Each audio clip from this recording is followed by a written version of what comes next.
You had an article about you come out, I think it was Independent newspaper, wasn't it? Yes, which is an online blog, if you don't know. Yes, the independent comment section, which is open to all, as became clear when I read this. They released this article that it wasn't necessarily about me, but it opened with this person who claimed to be a new comedian on the circuit. Well, the subject of the article was, as a comedian working the circuit, I am something like horrified by...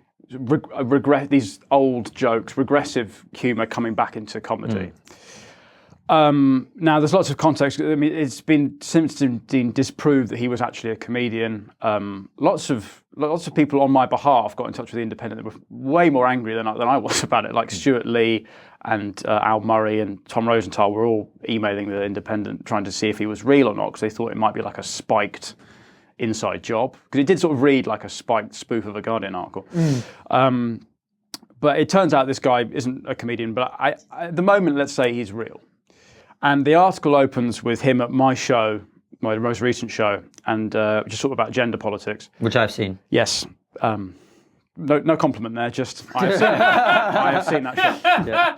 And that's how you know Konstantin is Russian. Yeah. He deals purely in facts. I have seen it. I have seen that. The facts of the matter are I have witnessed this show. Yeah. So he walks out of the show after halfway through, and in the article he says this is because it's regressive, Jim Davidson style. He calls the show a thinly veiled rape apology. Which I totally disagree with. There was no thinness to it. Yes, I must just stress, because obviously most people watching this won't have seen the show. It's not. But what the show is, and what I think I do, is I like to take subjects that people feel very tense about and are often divided into very facile, kind of infantile binaries, and I like to just explore them and investigate all areas and angles, and I don't try and land on a specific side. I try and I take all the arguments in good faith. I think there must be elements of truth on both sides, so try and investigate a way of seeing both these things. So in this context, it was the Me Too thing, which is obviously is outpouring of rage about how women haven't had a chance to have their the crimes that have been committed against them properly processed. How do you balance that with the possibility of a hashtag ruining a man's livelihood when it wasn't true? Now, if those are two problems that coexist, and it's childish to pretend that one doesn't. And so this is often what gets, if you say, you sort of get forced into a corner where you have to say, I believe every woman, I believe all women, or you would say, oh, it's all bollocks, they're all lying. And obviously those are both ridiculous. You have to find a way of dealing with both problems. But if what's happened here is that I've sort of tried to articulate quite a nuanced position, and he said that just from deviating from this point of view, I'm a rape apologist. And the irony is, if he'd stayed for the rest of the show, he would have found out who the real rape apologist in the comedy industry is, as that's who I sort of name and shame, but I probably can't go into that here, as you'll get done for libel. No, you'll get done for libel. No, this podcast will be done. That's libel law. But anyway, we should look at libel law. Yeah. I'm quite versed in it from that show. But yeah, it was a strange article. It then went on to go and push this sort of thing that is quite often said nowadays, that there are these two camps in comedy. Comedy's in the grips of like a struggle for its soul, and on one side you have, let's for sake of argument, the left, who believe that comedy needs to have a social conscience, that as a comedian you are sort of like an agent actively participating in a culture, your words are powerful, and you could end up contributing to a culture of oppression. And the kind of totem pole, the icon of this side, is people like Hannah Gadsby, who wrote this, arguably the most successful Edinburgh show ever, sort of a takedown of comedy and from like a marginalised person's perspective. It's now on Netflix. The opposite side of the argument is that free speech is under threat. This is just comedy. Political correctness is killing what's just meaningless jokes. And this article was basically from this perspective pushing me into this camp. Welcome. Well, He doesn't want to be here, as you're about to find out. I don't really think this culture war exists in the way that a lot of people like to believe it does. I think it's one that only really exists online in this kind of endless ping pong match of fucking blog. Are we allowed to swear? Yeah, of course you are. Right, fucking blogs and things. It's a free speech podcast, mate. Yeah, God, meaningless hot takes. But I, as someone who works the circuit, solo shows, arts festivals, I don't really see these battles taking place in an audience. And so that's why I didn't really want to. I was asked to reply to this article in The Independent, which obviously I was like, well, no, I'm not going to work for you for free as a way of rescuing my reputation from you. But I didn't really want to play this game that they push you into a corner with, you were then accepting the terms of their sort of framing, aren't you? That, yeah, there is these two battles and one has to win and one is right and one is wrong. When I sort of think that, you can like different stuff. Like me and Hannah Gadsby have the same agent. Yeah. The same person is responsible for both our careers in the UK. I think if this guy found that out, his brain would explode. Well, I'd love to call it art, but how is your cultural taste now informed by your political values?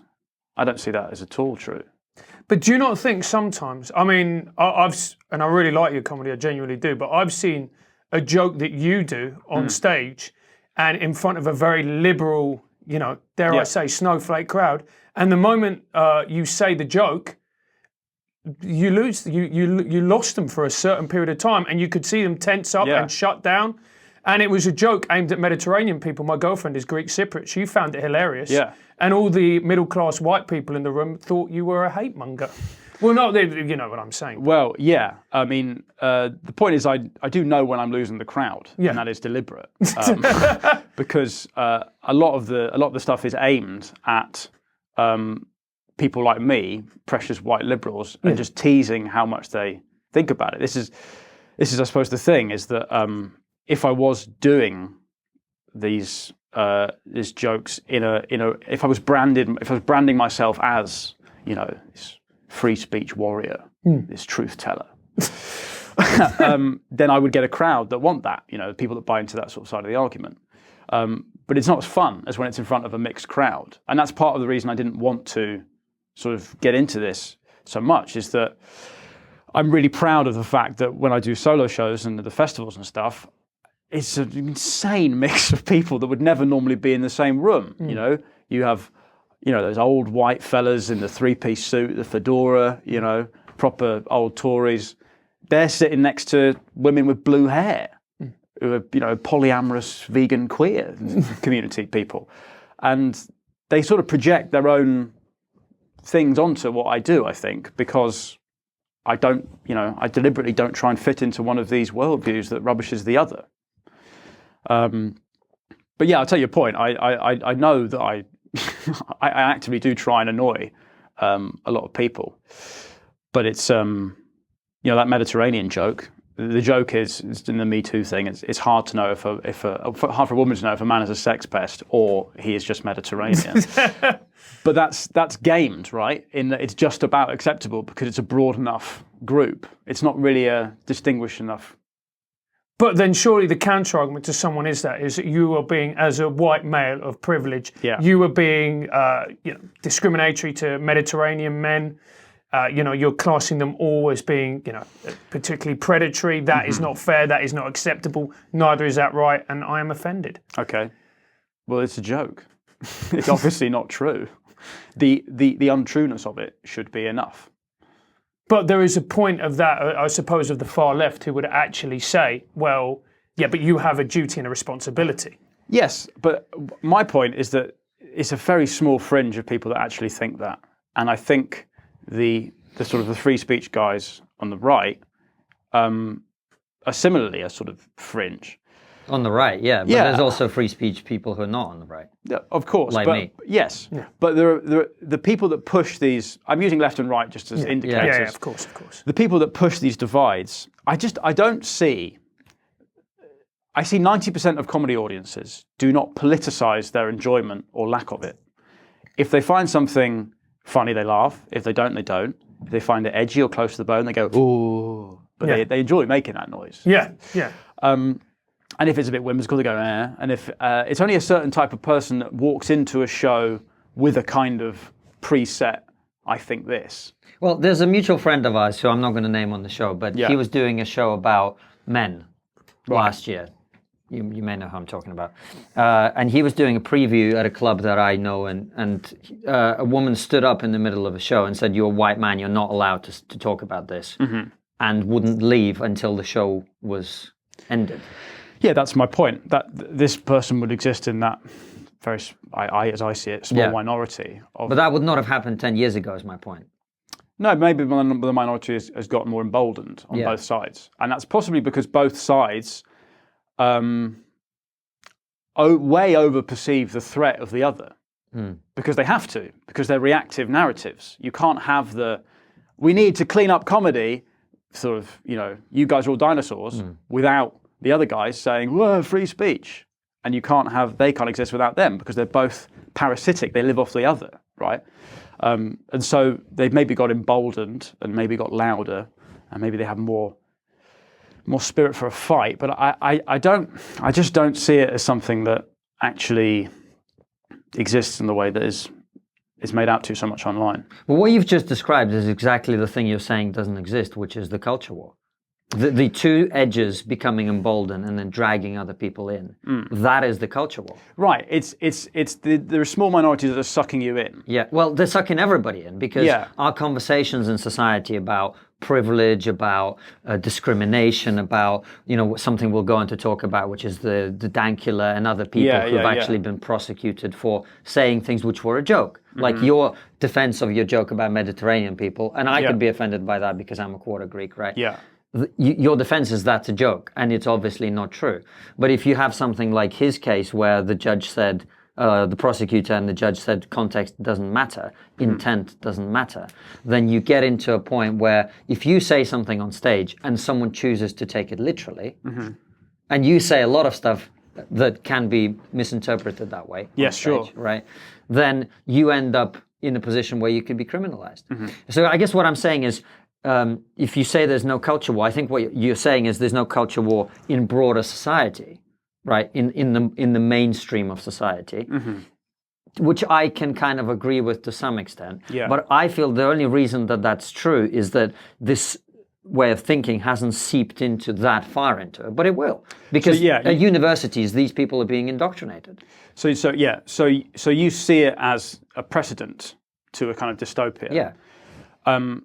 Whenever and sometimes I do, but I then go off Twitter for a week, and I just do gigs, normal, Friday, Saturday night clubs, and these hot takes don't exist. People enjoy it or they don't enjoy it, and 16% of the UK are on Twitter.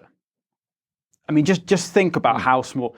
That's comedians, media people, politicians, journalists, and fucking lunatics.